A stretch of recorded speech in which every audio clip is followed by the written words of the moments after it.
இனிய உள்ளங்களுக்கு வணக்கம். இன்று ஒரு கதையுடன் தான் உங்களை சந்திக்க வந்துள்ளேன்.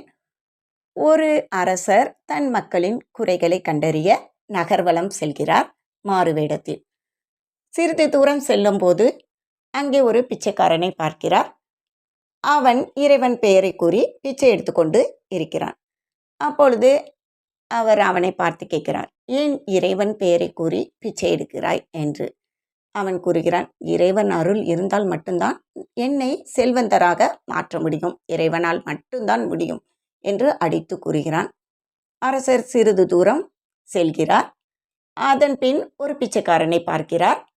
அவன் அரசன் பெயரை கூறி பிச்சை எடுத்துக்கொண்டு இருக்கிறான்.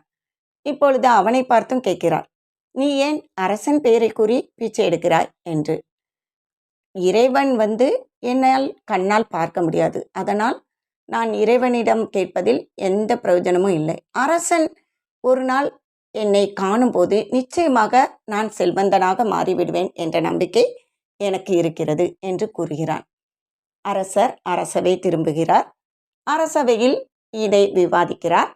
அப்பொழுது மூத்த அமைச்சர் ஒருவர் எழுந்து, ஒரு பிச்சைக்காரன் செல்வந்தனாக மாற வேண்டும் என்றால் இறைவன் அருள் இருந்தால் மட்டும்தான் முடியும் என்று கூறுகிறார்.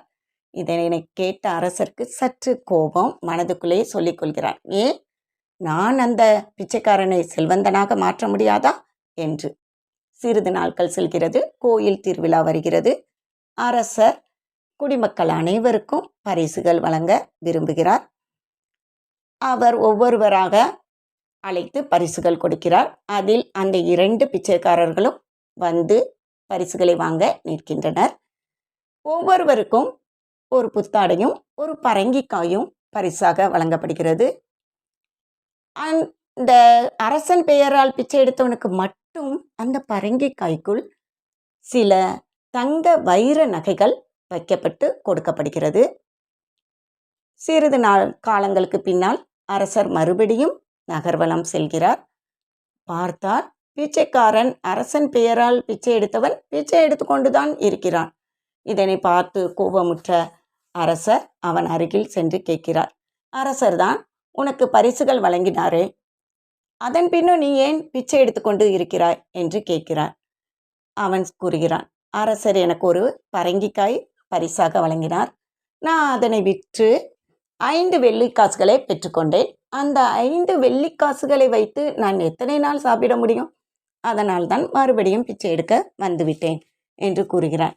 இப்பொழுது அரசர் கோபமாக, அட நீ அதை வெட்டி பார்த்திருந்தால் அதற்குள் தங்க வைர நகைகள் அல்லவா இருந்தது என்று கூறி சிறிது தூரம் செல்கிறார். அங்கே ஒரு செல்வந்தரை பார்க்கிறார்.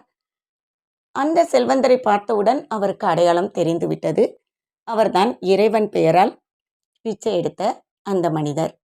அவரிடம் சென்று கேட்கிறார், நீ சிறிது நாட்களுக்கு முன்னால் இறைவன் பெயரை கூறி பிச்சை எடுத்தவன் ஆயிற்றே என்று. அவனும் கூறுகிறான், ஆம், நான் இறைவன் பெயரை கூறி பிச்சை எடுத்துக்கொண்டுதான் இருந்தேன். ஆனால் ஒரு நாள் என் வீட்டு தேவைக்காக நான் பரங்கிக்காய் வாங்க சென்றேன்.